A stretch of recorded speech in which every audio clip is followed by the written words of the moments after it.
Hello hello बच्चों, क्या हाल चाल। Good morning. तो टुडे आज हम करने वाले हैं, ये हमारा फोर्थ पार्ट है बोर्ड एग्जामिनेशन की तरफ। और आज हम करने वाले हैं इस वीडियो के अंदर कूलम्ब लॉ। कूलम्ब लॉ जी, आपने तो लिखा फोर्स बिटवीन चार्ज।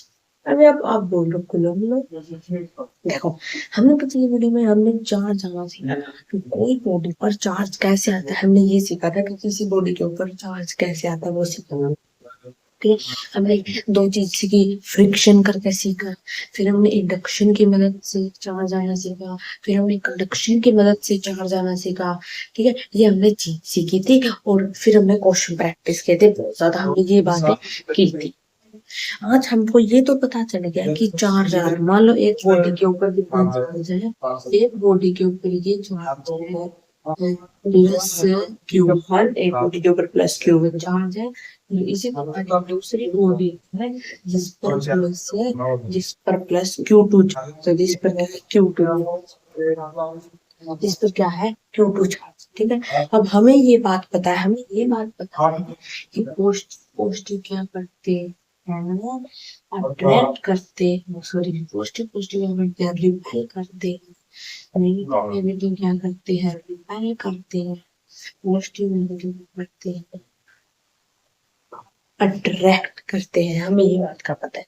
जी हाँ, यहाँ पर हमारे कितने हैं, दो चार्ज हैं, Q1 Q2। तो ये दोनों चार्ज क्या करेंगे आपस में, ये दोनों चार्ज आपस में क्या करेंगे, रिपेल कर। ये दोनों चार्ज क्या करेंगे, रिपेल। ये उस तरफ जाएगा, ये उस तरफ जाएगा। ये दोनों आपस में क्या करेंगे, रिपेल करेंगे। ये उस पर फोर्स लगाएगा, दूर भाग जा। ये इस पर लगाएगा, तू दूर भाग जा। ये दोनों दूर भाग जाएंगे, दोनों क्या करेंगे, दूर भाग जाएंगे। ठीक है। तो तो force between charge, force between दो चार्ज के बीच में कितना फोर्स लग रहा है, वो आज हम पढ़ने वाले हैं। वो हम पढ़ने वाले हैं, दो चार्ज के बीच में कितना फोर्स लगने वाला है।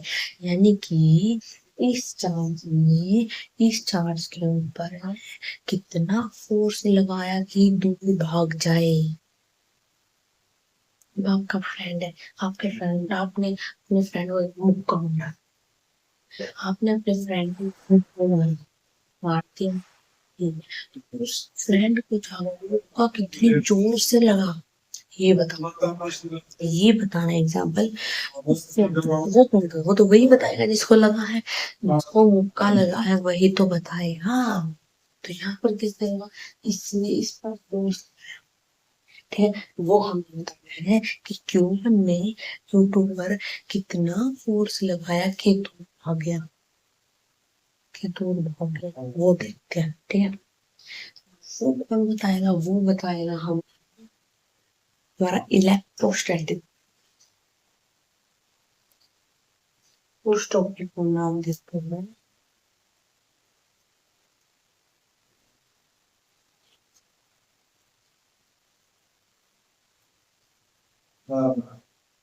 फोर्स, इलेक्ट्रोस्टैटिक फोर्स, या फिर इलेक्ट्रिक फोर्स मूविंग को बाद में इलेक्ट्रिक फोर्स बोल। या और ये जो बात बताई थी, ये जो बात हमें बताई थी, कूलम्ब नाम के साइंटिस्ट ने बताई थी। कूलम्ब नाम के साइंटिस्ट ने बताई थी। ठीक है, और इसको फिर हम बच्चों ने, यानी कि उसमें आने वाली पीढ़ियों ने उसका नाम कूलम्ब लॉ भी दे दिया। उसका नाम दे दिया कूलम्ब लॉ।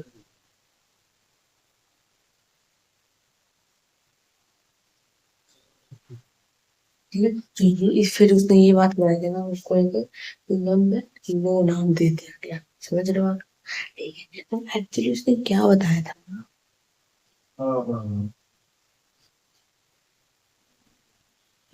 हमने क्लास नाइन्थ में एक बात पढ़ी थी। हमने एक बात पढ़ी थी कि न्यूटन बाबा ने हमें बताया था, न्यूटन बाबा ने हमें बताया था कि हम यहाँ देखो खोपचे में, यहाँ खोपचे में आ जाओ, खोपचे में आ जाओ। इसने क्या बताया, इसने बताया कि हमारे पास दो मास है, M1 M2, M1 M2, और इनके बीच जो सेपरेशन है वो है R। इनके बीच की जो सेपरेशन है वो है आर। ठीक है, तो न्यूटन लॉ का नियम जो है जो यहाँ ये दोनों आपस में फोर्स लेकिन अगर फोर्स होगा जो ग्रेविटेशनल जो फोर्स होगा वो क्या होगा, वो जी वन एट टू बाय यो। इस बात का हमें पता है। ठीक है, अब ये बात बताई थी हमारे न्यूटन ने। फिर उसी को क्या किया, उसी को सेम मिलता जुलता हमारे जो कुलम भाई थे उसने बता दिया। उसने बता दिया कि एक Q1 जब Q2 पर फोर्स लगाए ना वो कैसे निकाल सकते हैं। तो इन दोनों का जो बीच का जो सेपरेशन है, इन दोनों के बीच का जो सेपरेशन है वो इन दोनों के बीच का जो सेपरेशन है आर सेपरेशन। ठीक है, समझे आर सेपरेशन। अब पता कैसे करें, तो देखो एफ कितना फोर्स लगा, F directly proportional q q two q ठीक है, ये हमारी फोर्स।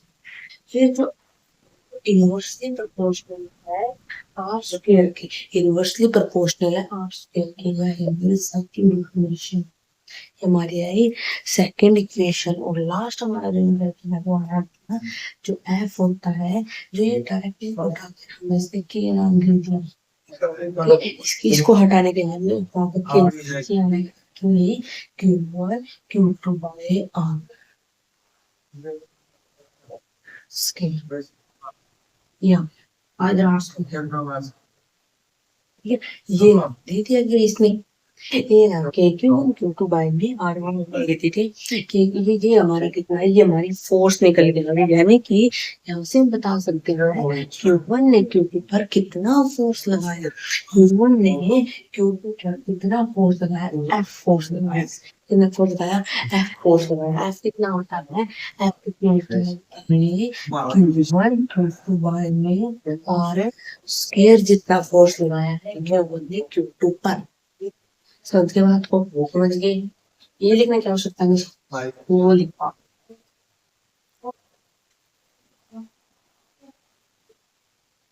है बस उसको ध्यान रखना और उसको नहीं ध्यान रखना। ठीक है, तो ये आ गया एफ फोर्स हमारे के Q1 Q2 बाय में आर का स्क्वायर। ये हमें किसने बताया था, ये कुलम नाम एक साइंटिस्ट ने हमें ये बात बताई थी। ठीक है, उन्होंने बताया था कि जो कितना फोर्स लगाएगा कि Q1 Q2 बाय में आर का स्क्वायर। सॉरी और नोट। हाँ, अब देखो जो यहाँ पे के है, जो यहाँ पर के है, जो यहाँ पर के है, ये क्या है, कुलम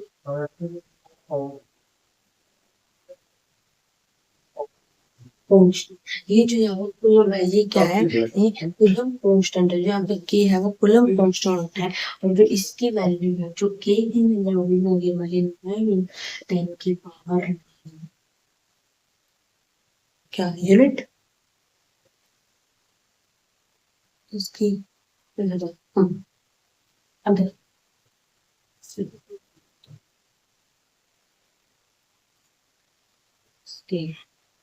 ठीक है, यह है हमारा स्क्वायर क्वेश्चन। अब जिसमें से के की यूनिट बताइए, के की यूनिट तो जो के है के ये उस साइड से लिखेगा जो आप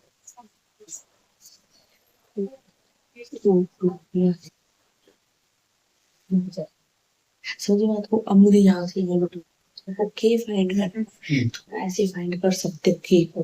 ठीक ठीक है, अब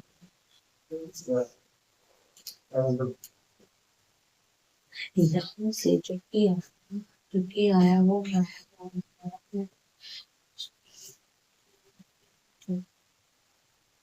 ये आ गया के की वैल्यू। ठीक, ये आया के की वैल्यू। मुझे बता मुझे इसकी नहीं यूनिट, यूनिट कैसे बनाएंगे, force unit r unit C coulomb. Charge charge की यूनिट क्या होती है, कूलम से देखो ये तो आ जाए एक कूलम तो यहाँ क्या है कूलम का स्केल देने की रिश्ते में तो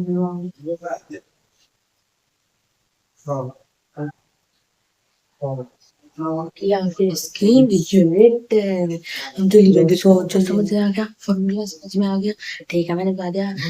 हर एक चार्ज से दूसरे चार्ज पर कितना फोर्स लगाएगा, के क्यू वन क्यू टू बारे में आर का स्क्वायर जितना फोर्स लगाएगा। ठीक है, अब मैंने उसको ये के की यूनिट बता दी। के कांस्टेंट होता है, उसकी हमेशा सेम ही वैल्यू रहती है, 9 इंटू 10 की पावर 9 हमेशा एक वैल्यू रहेगी उसकी। ठीक है, 9 इंटू 10 की पावर 9 उसकी वैल्यू। समझ आ गया आपको? मुझे पता है, समझ आ गया। ठीक है, अब मुझे बताओ, यानी कि अब मैं आपसे पूछती हूँ कि हाँ मेरे पास कितना है। मेरे पास है प्लस टू की चार्ज, प्लस टू की चार्ज यहाँ पर कितना है, यहाँ पर भी मेरे पास प्लस थ्री की चार्ज। अब मुझे ये बताना है, ये है फिक्स्ड, ये कौन सा है, ये है फिक्स्ड।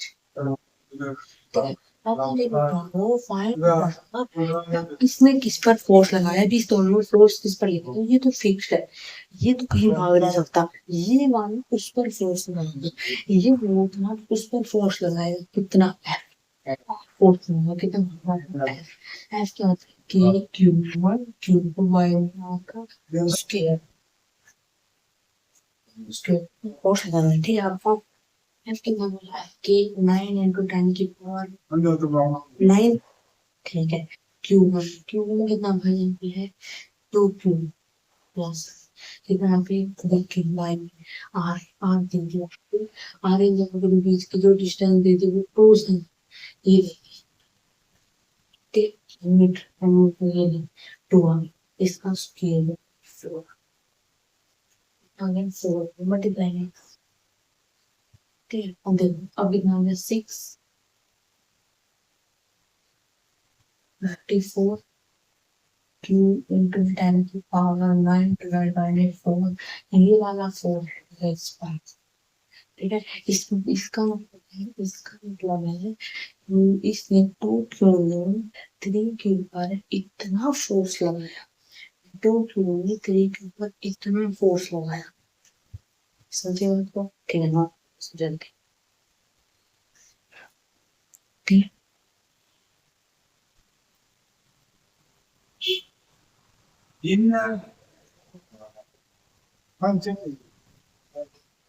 देखो अब मेरे पास क्या है भाई, मेरे पास क्या है, दो।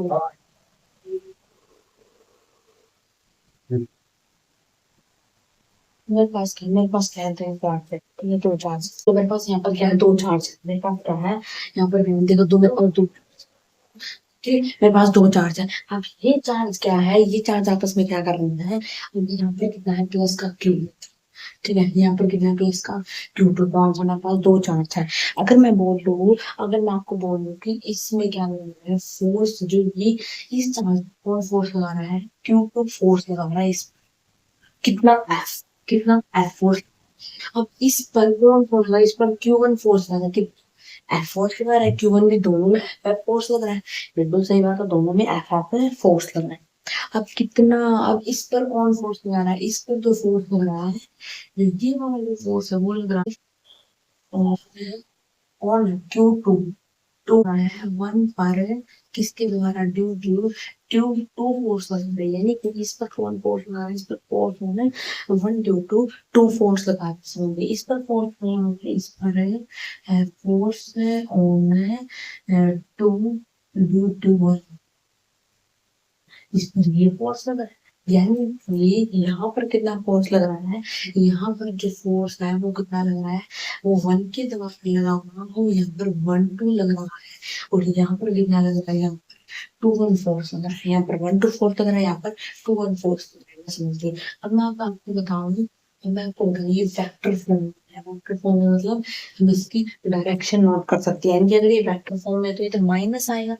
अगर मैं इधर ऐसा लिखूं कि ये दोनों इक्वल है, यानी कि इसका मतलब है, मतलब जितना इसने इसने जितना प्लस Q1 ने इस पर फोर्स लगाया, उतना ही इसने फोर्स लगाया होगा। जी हाँ, दोनों इक्वल होंगे, क्योंकि न्यूटन का थर्ड लॉ होता है action reaction pair are equal.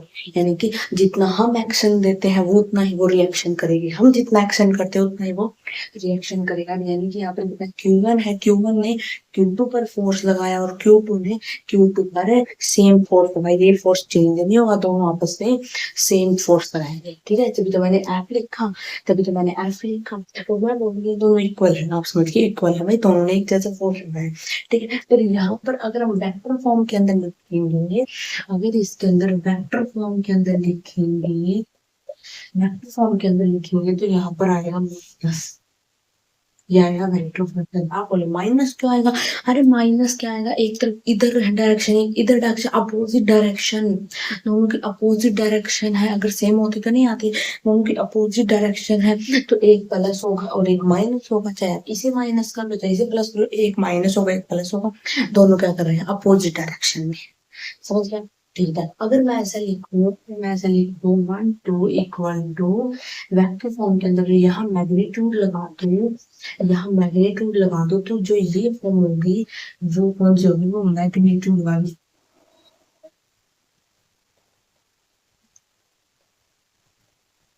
वो मैग्नीट्यूड वाली फॉर्म होगी। अब यहाँ पे माइनस क्यों नहीं आ रहा है, क्या फायदा माइनस का?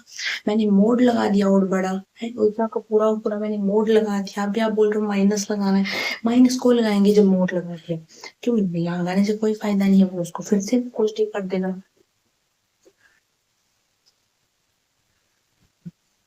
ये जो वाला केस है ये मैग्नीट्यूड फॉर्म है। ठीक है, और जो ये वाली फॉर्म है ये फैक्टर फॉर्म है। जल्दी नोट करो भाई, फास्ट, जल्दी फास्ट।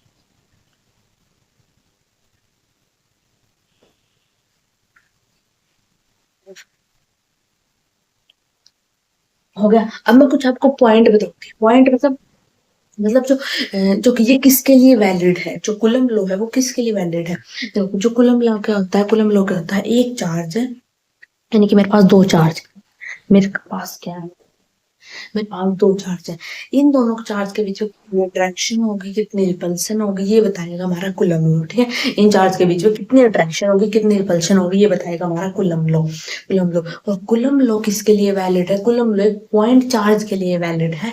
कूलम लॉ के अंदर हम एक ही पॉइंट चार्ज पकड़ेंगे, एक दूसरा पॉइंट चार्ज पकड़ेंगे, और इन दोनों के बीच में कितनी अट्रैक्शन होगी कितनी रिपल्शन होगी ये हमें बताएगा कूलम लॉ। ये क्या बताएगा हमें, कूलम लॉ बताएगा इन दोनों के बीच में कितनी अट्रैक्शन होगी कितनी रिपल्शन होगी, कितना फोर्स लगा रहे हैं ये एक दूसरे पर अट्रैक्ट होने में, कितना फोर्स लगा रहे हैं एक दूसरे को रिपेल करने में, ये हमें बताएगा कूलम लॉ। और ये जो कूलम लॉ है ये किसके लिए वैलिड है वो अब देखते हैं कब कब इसमें यूज होगा। मीनिंग ऑफ पॉइंट चार्ज, ये पॉइंट चार्ज के लिए वैलिड है, और ये वैलिड क्यों है पूरी बातें उसकी प्रॉपर्टीज करेंगे।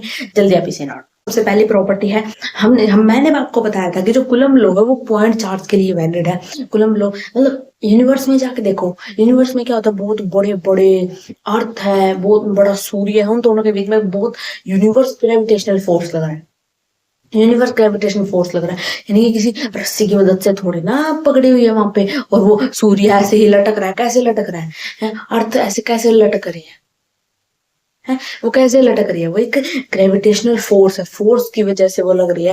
यानी कि वो एक ऐसी अटक गई है, वो अटक गई है, कैसे अटक गई है। अब ना तो सूरज क्या है, मतलब सूर्य है जो वो क्या है, दोनों आए और एक रेस्ट पर आ गए ना, तो वो यहाँ रिपेल कर रहे हैं, ऐसे रिपेल कर रहे हैं और ऐसे अट्रैक्ट कर रहे हैं, और वो अट्रैक्ट और रिपेल्शन दोनों सेम हो गया और वो इक्वल पोजिशन पे आके अटक गए हैं।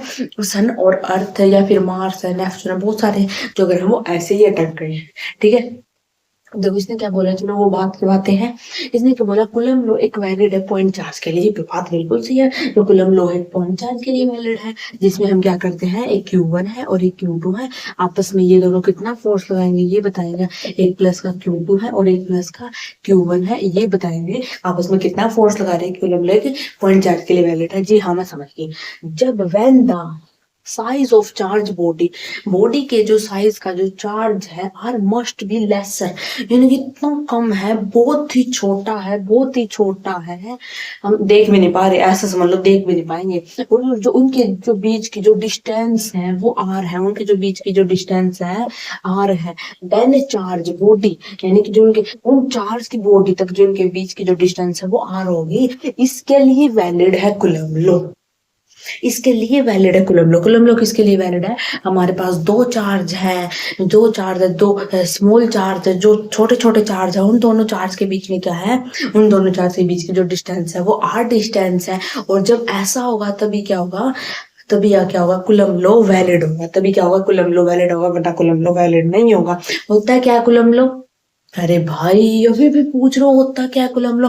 अरे कूलम्ब लॉ क्या होता है, जब दो पॉइंट चार्ज अट्रैक्ट कर रहे हैं, रिपेल कर रहे हैं, उसमें हमें बताना है कि वो कितना अट्रैक्ट करेंगे, अट्रैक्ट करते वक्त उनका फोर्स, मतलब कितना फोर्स लगा रहे हैं अट्रैक्ट और रिपल्शन में, ये बात करो, वो कितना फोर्स लगा रहे हैं अट्रैक्ट और रिपल्शन में, वो कितनी जोर से लड़ाई कर रहे हैं, ये समझ आओ, कितनी जोर से लड़ाई कर रहे हैं, या कितनी जोर से प्यार कर रहे हैं, कितनी जोर से वो अट्रैक्ट कर रहे हैं, कितने नजदीक आ रहे हैं, ठीक है, उनकी कितनी अच्छी सी दोस्ती है, ये हमें बताएगा कूलम्ब लॉ। कितना ये बताएगा उनकी कितनी दुश्मनी है, दो चार्ज के बीच में कितनी दुश्मनी, कितना आपस में दूर भागने के लिए फोर्स लगाएंगे, या बताएगा उनका मिलाप कितना, उन दोनों के बीच में फ्रेंडशिप कितनी है, उन दोनों के बीच में अट्रैक्शन कितने हैं, वो भी बता सकता है, वो बता सकते हैं। वाह, एक बच्चा पूछा हमारी भी बता देगा, है हमारी भी बता देगा कूलम्ब लॉ कि हम कितने अट्रैक्ट कर रहे हैं किसी से, हम कितने रिपेल कर रहे हैं किसी से। एक बार ट्राई करते हैं, पहले आप ये बताओ। हमारी भी बता देगा, वाह भाई, तुम्हारे तो घर वाले बताएंगे। कूलम्ब लॉ की आवश्यकता नहीं है तुम्हारे लिए, तुम्हारे लिए तो घर वाले ही काफी है, पूरी 7 प्रॉपर्टी हो जाएंगी। आज हमने कूलम्ब लॉ पढ़ेंगे और प्रॉपर्टी पढ़ेंगे, फिर हम क्वेश्चन प्रैक्टिस करेंगे अच्छे से, ठीक है। और बाहर बहुत बारिश हो रही है ना, गला बैठ गया है, पूरा गला ही बैठ गया। अब देखो इसने बोला कि प्रॉपर्टी, फर्स्ट प्रॉपर्टी हमने पढ़ी कि जो कूलम्ब चार्ज है वो पॉइंट चार्ज के लिए वैलिड है, और दो चार्ज होंगे उनके बीच का जब डिस्टेंस आर होगा तो वो क्या होगा, वो कूलम्ब लॉ होगा, उसके लिए वैलिड है, ठीक है। अब इसने बोला कि दो चार्ज, सेकंड है ये, इसने बोला कि दो charge axis equal and opposite force होनी चाहिए। दो चार्ज है वो क्या करती है, एक दूसरे पर अपोजिट फोर्स लगाती है, एक दूसरे पर अब इक्वल या अपोजिट फोर्स लगा सकती हैं, ठीक है, इक्वल या अपोजिट फोर्स लगा सकती हैं। दो चार्ज बॉडी आपस में इक्वल और अपोजिट फोर्स लगा सकते हैं एक दूसरे पर, ठीक है। इसने बोला कूलम्ब जो फोर्स, आप ये ऐसे लिख सकते हो, वो प्रॉपर्टी ऐसे लिख सकते हो, इनको ज्यादा बड़ी नहीं है। हाँ, अगर एग्जाम में आ जाए तो भाई ऐसे मत लिखना, एग्जाम में आ जाए तो सही लाइन वाइज लिखना, ऐसे मत लिखना, ठीक है। कूलम्ब फोर्स है इस सेंट्रल फोर्स, कूलम्ब लॉ क्या है, एक सेंट्रल फोर्स है, यानी कि वो बीच में लगता है, बीच में उसका वो सारा वो लगता है, वो सेंट्रल फोर्स है। मतलब बीच में कैसे है सेंट्रल फोर्स, आप बताओ तो कैसे है, वो तो ऐसे ऐसी होती है, इनके अट्रैक्टर या रिपेल करते, सेंट्रल कैसे होती है। देखो एक सूर्य है, सूर्य क्या वो एक वहां पे एक बहुत बड़ी फोर्स है, वहां पे फोर्स है जो वहां पे एक सूर्य ऐसे टिका हुआ, ठीक है, और उसके बीच में ऐसे अर्थ राउंड कर रहे हैं, तो एक सेंट्रल फोर्स बन गया, वो क्या बन गया, सेंट्रल फोर्स बन गया। यानी कि एक हर एक ऐसा होता है, यानी कि यहाँ पर क्या होता है, हमारा एक ऐसे ये न्यूक्लियस होता है, ठीक है, न्यूक्लियस में यहाँ पे इलेक्ट्रॉन होते हैं, इलेक्ट्रॉन क्या कर रहे होते हैं, इलेक्ट्रॉन है ना मूव कर रहे होते हैं न्यूक्लियस के सामने, मूव कर रहे होते हैं न्यूक्लियस के आगे पीछे, ऐसे वो अंदर नहीं जाते, वो अंदर जाके नहीं चिपकते, ऐसे ऐसे फोर्स आ जाती है, वो क्या करते हैं, ऐसे ऐसे मूव करते रहते हैं, वैसे ऐसे मूव करते रहते हैं, वो क्या करती है, जो coulomb law is central force है, ठीक है। कूलम्ब लॉ फॉलो करता है इनवर्स स्क्वायर लॉ, मतलब इनवर्स स्क्वायर लॉ को फॉलो करता है, ये बात को ध्यान से देखो।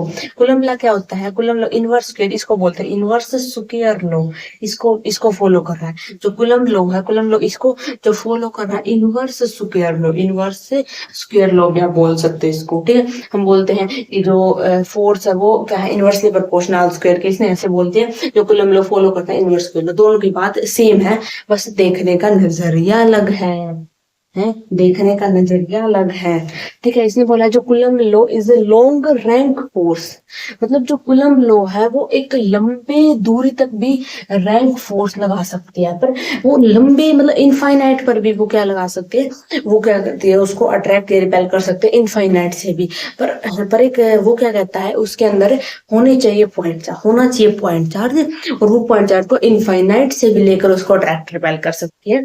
ये जो कूलम्ब लॉ का जो फोर्स होता है वो लॉन्ग तक क्या करता है, अट्रैक्ट और रिपल्सन करता है, ठीक है। कूलम फोर्स डिपेंड करता है मीडियम, कूलम लोड मीडियम पर डिपेंड कर रहा है, यानी कि हवा में दो अट्रैक्शन रिपल्शन करवा रहे हैं, मान लो हवा में अट्रैक्शन करवा रहे हैं तो जल्दी अट्रैक्शन होगी। ठीक है, हवा में रिपल्शन करवा रहे हैं तो थोड़ा सा जल्दी रिपल्शन होगी। और उसी को मैं अगर पानी में अट्रैक्शन करवाऊं तो बीच में पानी आ जाएगा, है बीच में पानी आ जाएगा। ये आप क्या कर रहे हो, तो पानी में लड़ाई कर रहे हो, एक ऊपर फर्श पे लड़ाई कर रहे हो, ऊपर जमीन पे लड़ाई अच्छी होगी, पानी में अच्छी लड़ाई होगी, जमीन पर अच्छी धमाकेदार वाली लड़ाई होगी। तो उसी प्रकार ये मीडियम पर डिपेंड करता है भाई, जो कूलम डिपेंड मीडियम पर डिपेंड करता है।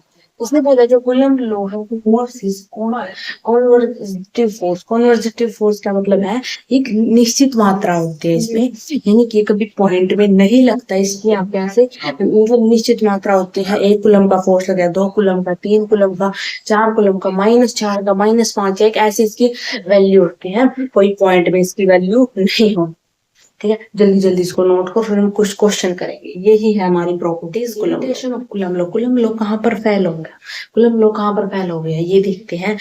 ठीक है, कहाँ पर फेल हो गया, charge must be at rest. Coulomb law के लिए जो चार्ज हम निकालने जा रहे हैं वो रेस्ट पर होना चाहिए, यानी ये नहीं निकाल सकते कोई चीज, कोई चार्ज ऐसे मूव कर रहा है, ऐसे मूव कर रहा है, वो कितना अट्रैक्शन रिपल्शन, ये नहीं बता सकते। उस चार्ज को रेस्ट पर होना पड़ेगा, उस चार्ज को क्या होना पड़ेगा, रेस्ट पर होना पड़ेगा। ये यहाँ पर फिर मतलब ऐसे नहीं हो सकता, उसको रेस्ट पर होना पड़ेगा, मूव नहीं कर सकता। Charge must be at charge rest पर होगा तो कूलम लो वैलिड है, नहीं उस पर वैलिड नहीं है। ठीक है, मस्ट बी पॉइंट चार्ज होना चाहिए, और पॉइंट चार्ज होना चाहिए। Separation should be more than nuclear, वो क्या होना चाहिए, जो न्यूक्लियर के और उसके बीच की जो सेपरेशन है, किसके बीच की सेपरेशन, जो डिस्टेंस की, यानी कि जो चार्ज है, चार्ज की और जो उसके बीच की जो डिस्टेंस है, उनके जो न्यूक्लियर के बीच की जो डिस्टेंस है वो 1 f इतनी होनी चाहिए, 10 की पावर 15 होनी चाहिए, जिसको हम एक फेलोमीटर भी बोल देते हैं। ठीक है, इसने बोला charge can not be use, charge का यूज नहीं कर सकते डायरेक्टली टू कैलकुलेट, चार्ज का यूज नहीं कर सकते चार्ज ऑन बिग प्लेनेट के लिए हमको लो वैलिड है नहीं है, बिग प्लेनेट के लिए, बड़े बड़े प्लेनेट के लिए वैलिड नहीं है। ये सिर्फ वैलिड है किसके लिए, पॉइंट चार्ज के लिए वैलिड है, बड़े बड़े प्लेनेट के लिए चार्ज नहीं है। ठीक है, और ये charge must be at rest होना चाहिए, सेपरेशन के बीच में इतनी होनी चाहिए, यही हमारा लिमिटेशन। क्वेश्चन स्टार्ट होंगे, जो एक क्वेश्चन होंगे ना, ये मत समझे कूलम लो के लिए होंगे, जो मैंने पीछे 3 पार्ट करवाए हैं उन सभी को मिलाकर ये सारे क्वेश्चन आएंगे। ठीक है, ठीक है समझिए। हमने क्या बोला कि number of electron in 2 coulomb of charge, कितने नंबर ऑफ इलेक्ट्रॉन 2 कूलम के चार्ज में, हमें होता मिनिमम लगता है। मैंने आपको फर्स्ट वीडियो में बताया था Q इक्वल टू एम, इससे हम क्या बताएंगे, Q यानी कि चार्ज, N यानी कि नंबर ऑफ इलेक्ट्रॉन, E यानी कि एक इलेक्ट्रॉन पर कितना चार्ज होता है, 1.6 × 10⁻⁹ कूलम, ये मैंने बताया। ठीक है, अब हम निकाल Q हमें पता है, हम इसमें नंबर ऑफ इलेक्ट्रॉन पूछेंगे कि हमें N बताना है, N इक्वल टू Q/E। ठीक है, ऐसा नहीं करेंगे Q कितना है, Q यानी कि चार्ज कितना है, 2 कूलम। ठीक है, एक इलेक्ट्रॉन का कितना चार्ज होता है, एक इलेक्ट्रॉन का चार्ज होता है हमारा 1.6 × 10⁻⁹ कूलम। ठीक है, ये हो गया, ये कितना होगा, ये आया 1.25। ठीक, ये आया 1.25 × 10⁻⁹ ये बोल सकते हैं 1.25। इस क्वेश्चन के हिसाब से हम बोल सकते हैं कि ये आ गया 17, ये आ गया भाई इतना। समझ रहे हो, आपको इस प्रकार से सोल्व होगा, आपको इसको याद रखना है। अगर आपको ऐसा क्यू निकालना हो, एन निकालना हो, आपको इसको याद रखना है, इसका ऑप्शन है बी। समझ बात के, नेक्स्ट करें। ठीक है, यहाँ पे बोला है कि मिनिमम नंबर ऑफ एनोड्स, हमें क्या पता है, मिनिमम चार्ज, सबसे छोटा सबसे कम, एक इलेक्ट्रॉन पर कितना चार्ज होता है, हैं पता नहीं, वो डंडा कहाँ है, डंडा पता चला यार, रुक जाओ तो। एक इलेक्ट्रॉन पर इतना चार्ज होता है 1.6 × 10⁻⁹ कूलम चार्ज होता है एक इलेक्ट्रॉन पर, ये लिख रखा है। और एक कूलम क्या होता है, वो भी बताया था मैंने।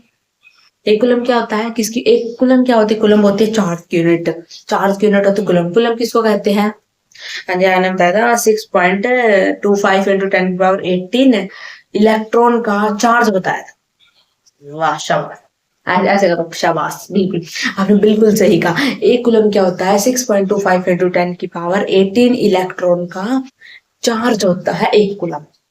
ठीक है, और इसने बोला कि मिनिमम चार्ज कितना होता है? मिनिमम चार्ज होता है कितना? 1.6 इंटू 10 की पावर माइनस 19। इससे इससे कब? ये सबसे मिनिमम चार्ज होता है। मैक्सिमम कितना भी हो सकता है, 2 से मल्टीप्लाई कर दो इसकी 3.2 हो जाएगा, 3 से मल्टीप्लाई 4.2 हो जाएगा, वैसे बढ़ता जाएगा इनफाइनाइट। ठीक है, यानी कि हमने पता है, देखो एक कूलम क्या होता है?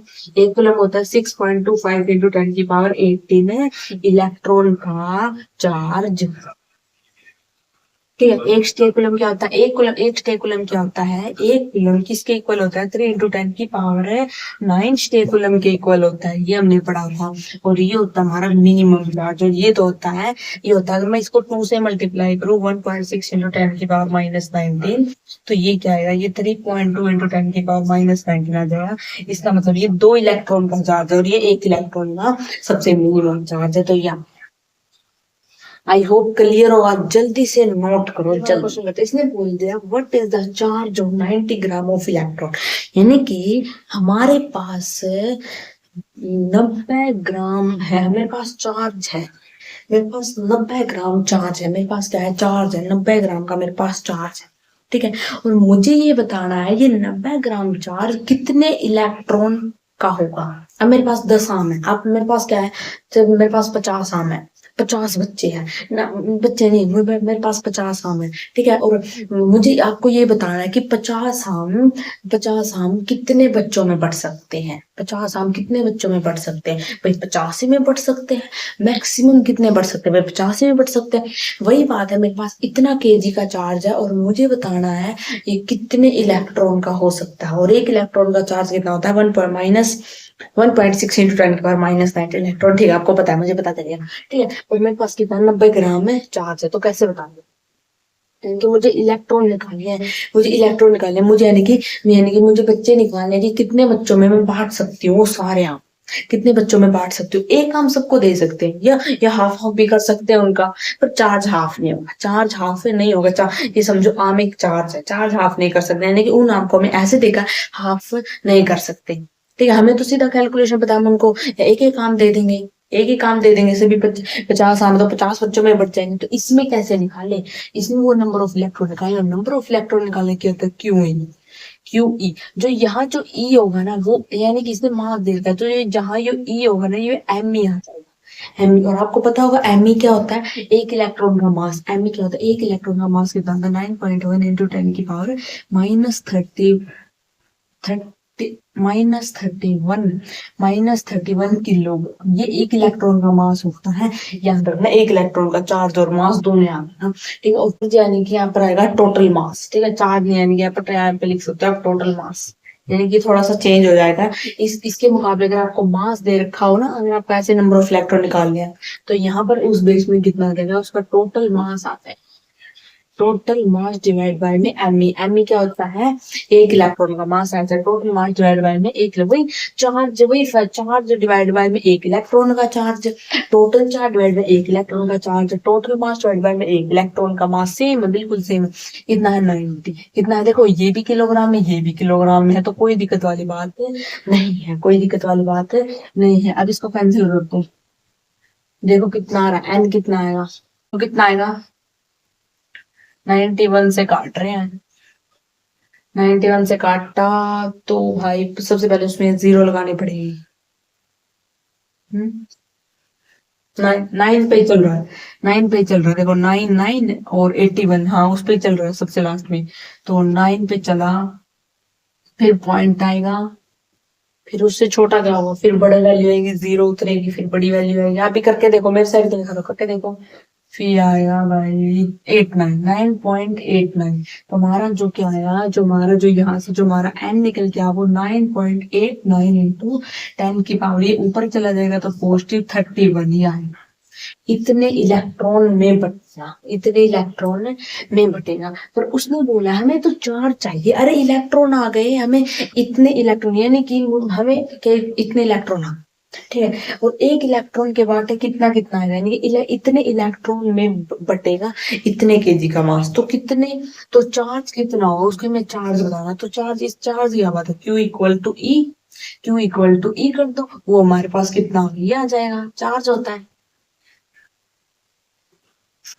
अरे चार्ज क्या होता है, एन नहीं, चार्ज क्या होता है, एन नहीं, हमें क्या निकालना है, हमें चार्ज निकालना है, चार्ज, एन क्या है, एन ये ना 9 इंटू 10 की पावर 9 इंटू 31, ठीक है, इसको मल्टीप्लाई कर दो किसे, 1.6 इंटू 10 की पावर -19 से, ठीक है, अब यही आएगा, अब बताओ क्या आएगा, देखो ये तो हमारा, हमें पता कितना आता है,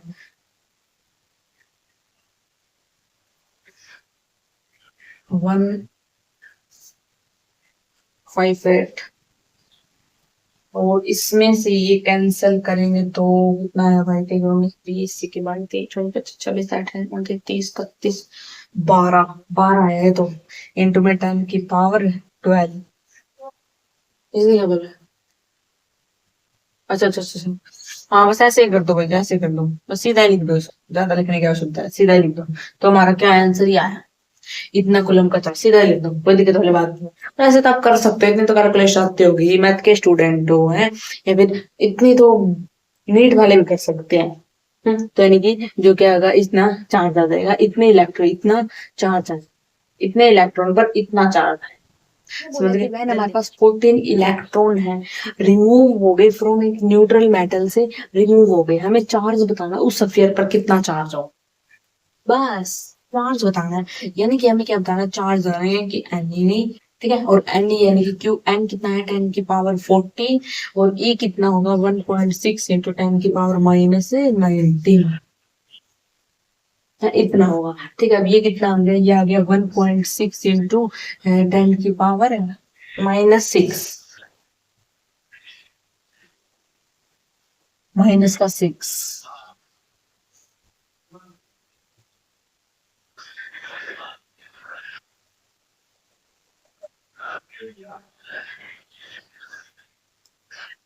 अब आ गए माइनस का, ठीक है, अब आ गए -का 6, तो यानी कि हम इसे लिख सकते हैं, तो यानी कि 16, और इसको हम क्या बोलते हैं, बताओ, 10 की पावर 3 को हम क्या, -3 को हम क्या बोलते हैं, माइक्रो, 10 की पावर -6 को हम क्या बोलते हैं, इसको मिली बोलते, बेटा मिली, माइक्रोन इसको मिली, और ये माइक्रो, और 10 की पावर जो -9 होती है उसको नैनो, और जो 10 की पावर -12 होती है उसको हम बोलते हैं पिको, याद रखना इस बात को, देखो यहाँ पे क्या है, अब यहाँ पे आप कंफ्यूज हो जाते क्या आता, तो यानी कि 60 म्यू, म्यू इसको म्यू से, माइक्रो को म्यू से रिप्रेजेंट करते हैं कूलम, यानी कि यह गया कौन सा ऑप्शन है, फर्स्ट ऑप्शन है क्या, ठीक है, इसने बोला कि चार्ज ऑन ई गैस, हाँ, इसका मतलब है, ये अल्फा का जो मतलब होता है, ये इसका मतलब है कि हीलियम, इसका मतलब होता है ऐसा, इसका मतलब अगर आप कहीं पर भी अल्फा मिल जाए तो इसका मतलब होता है हीलियम पर 2 पॉजिटिव चार्ज, और हमें बताना है चार्ज और अल्फा पर पार्टिकल पर इतना चार्ज, अल्फा हीलियम को हम इसमें फिजिक्स की भाषा में अल्फा बोला जाता है, ठीक है, और यानी कि इस पर कितना चार्ज है, तो इस पर कितना चार्ज है, Q equal to n, charge हमें बताना है, ठीक है, चार्ज एन, एन कितना है यहाँ पे, नंबर ऑफ इलेक्ट्रॉन 2, ठीक है, इंटू में कितना हो गया, इंटू में 1.6 इंटू 10 की पावर -90, तो कितना है 3.2 इंटू 10 की पावर -90, कितना है, ये सी, ठीक है, आपको याद रखना है कि हीलियम ये क्या होता है, तो इसने बोला एक कंडक्टर है, एक हमारे पास एक कंडक्टर है जिसके ऊपर इतना कूलम का चार्ज है, और वो भी पॉजिटिव, एक कंडक्टर है जिसके ऊपर चार्ज है, पॉजिटिव चार्ज है 14.4 इंटू 10 की पावर -19 चार्ज है पॉजिटिव, ठीक है, इसने बोला था कंडक्टर है, कंडक्टर हैज हमें बताना है, यानी कि एन बताना है, ठीक है, एन बताना है, एन हमें फाइंड करना है, यानी कि एन क्या होगा, q equal to E, q कितना है 14.4 इंटू 10 की पावर -19, ई कितना है 1.6 इंटू 10 की पावर -19, वो तो गजब हो गया, ये तो गजब हो गया भाई, गजब हो गया, क्या गजब हो गया, अरे इससे तो ये कैंसिल हो गया, इससे तो ये कैंसिल हो गया है, पॉइंट से पॉइंट कट गया, किधर 9 आ गया, इनकी एन कितना आ गया 9 आ गया, एन कितना हो गया, एन हो गया प्लस का 9, यानी कि इसका मतलब है कि जो हमारी जो एक कंडक्टर बॉडी थी, हमारी जो कंडक्टर बॉडी थी उसके ऊपर पॉजिटिव चार्ज था, यानी कि हमने ये बता दिया इसके ऊपर से इतने इलेक्ट्रॉन चले गए, इस बॉडी के ऊपर से कितने इलेक्ट्रॉन चले गए, 9 इलेक्ट्रॉन पॉजिटिव, यानी कि इतने इसके ऊपर इतने इलेक्ट्रॉन हैं, इसके ऊपर इतना चार्ज है, इसके ऊपर इतना चार्ज है, इतना चार्ज है, तो ये मतलब इतना चार्ज इसके में से निकल के चला गया। इसने बोला कंडक्टर के ऊपर इतना चार्ज है, इतना चार्ज है, उसने बोला कि पॉजिटिव चार्ज है, अगर पॉजिटिव है तो उसके पास इलेक्ट्रॉन की कमी है, और 9 इलेक्ट्रॉन को छोड़ के चले गए, तो उसके पास कितने इलेक्ट्रॉन की कमी है, 9 इलेक्ट्रॉन की कमी है, उसका पॉजिटिव तभी आया है। पॉजिटिव का मतलब क्या होता है, एक इलेक्ट्रॉन अगर एक बॉडी के ऊपर से चार्ज चला जाता है तो उसके ऊपर पॉजिटिव चार्ज होता है, पॉजिटिव चार्ज हमें बताता है कि इस बॉडी के अंदर इलेक्ट्रॉन की कमी है, ठीक है। अब तो इसके अंदर 9 इलेक्ट्रॉन इज एक्सेस नो, इसने बोला कि जो 9 इलेक्ट्रॉन क्या उसको हम उसके ऊपर ज्यादा है, 9 इलेक्ट्रॉन ज्यादा नहीं है, उसके इलेक्ट्रॉन में कमी है 9 इलेक्ट्रॉन। किसने बोला 27, तो बिल्कुल नहीं यार, 27 नो। इसने बोला कि 9 इलेक्ट्रॉन इज शॉर्ट, क्या इसके पास 9 इलेक्ट्रॉन की शॉर्टेज है, क्या इसके पास 9 इलेक्ट्रॉन की कमी है, जी हाँ इसके पास 9 इलेक्ट्रॉन की कमी है, तो ये हमारा आंसर आएगा। समझ गए, बिल्कुल। आई होप, तो thank you for everyone, this video के लिए आपने कंप्लीट देखा है, इसके बहुत बहुत आपका थैंक यू, मेरा भी थैंक यू है, मैंने आपको इतना अच्छा पढ़ाया, आपका भी थैंक यू, आपको लास्ट तक आप टिके रहे, आपका रिजल्ट इतना अच्छा आने वाला है, उसको भी आप बहुत बहुत थैंक यू देना, जो आपका अच्छा रिजल्ट आएगा, ठीक है, अपने आप को देना, मुझको भी देना, ठीक है। तो बाकी के जो क्वेश्चन होंगे हम नेक्स्ट वीडियो के अंदर करेंगे, तो थैंक यू।